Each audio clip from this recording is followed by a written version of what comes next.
Last episode of Horizons left us on the edge of our seats. Will episode 3 continue the excitement? Let's find out. Pokémon Horizons Review, Episode 3, As Long As I'm with Sprigatito. Also, if you haven't already, be sure to check out my other reviews. Still watch this one first, I'm sure you'll still enjoy.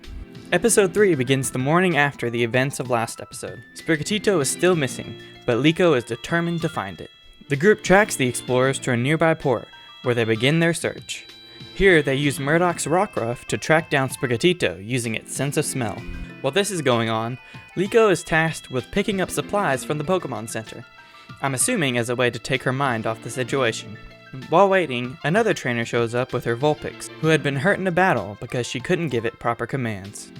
This makes Liko realize that she is not the only one who struggles at first with their Pokemon.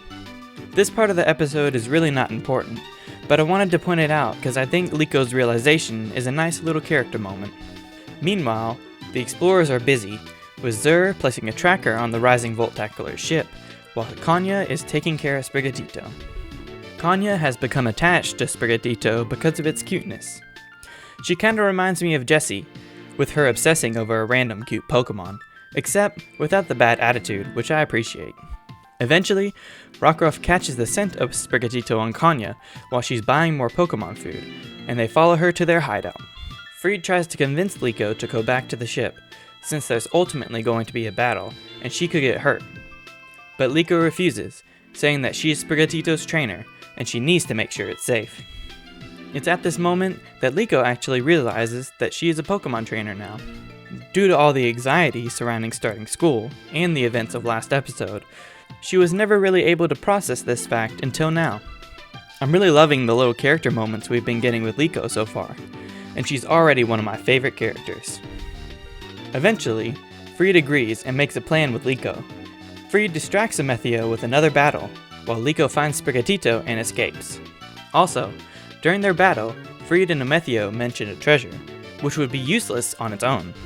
This treasure is obviously why they are after Liko's pendant, but what exactly is this treasure?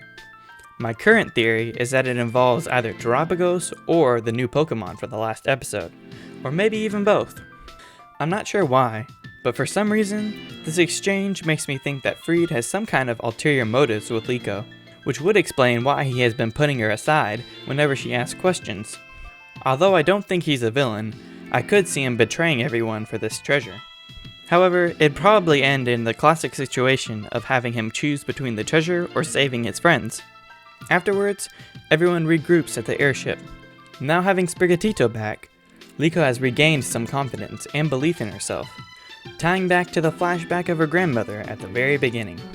I love the message that is sent from this, as it's essentially the meaning behind the entire franchise, that with Pokemon by your side, anything is possible. Since they had been so kind and had helped her, Liko decides that she can trust the Rising Voltaculars, and officially joins the group. Also, it's here that we learn the purpose of the Rising Voltaculars, which is to solve the mysteries of Pokemon and the world, and that they were actually hired by Liko's mom to look after her.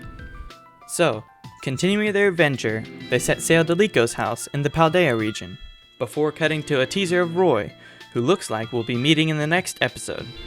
While not as exciting as the last one, this episode is still pretty good and continues to further the story of the series. Because of this, I'm giving this episode a 7 out of 10.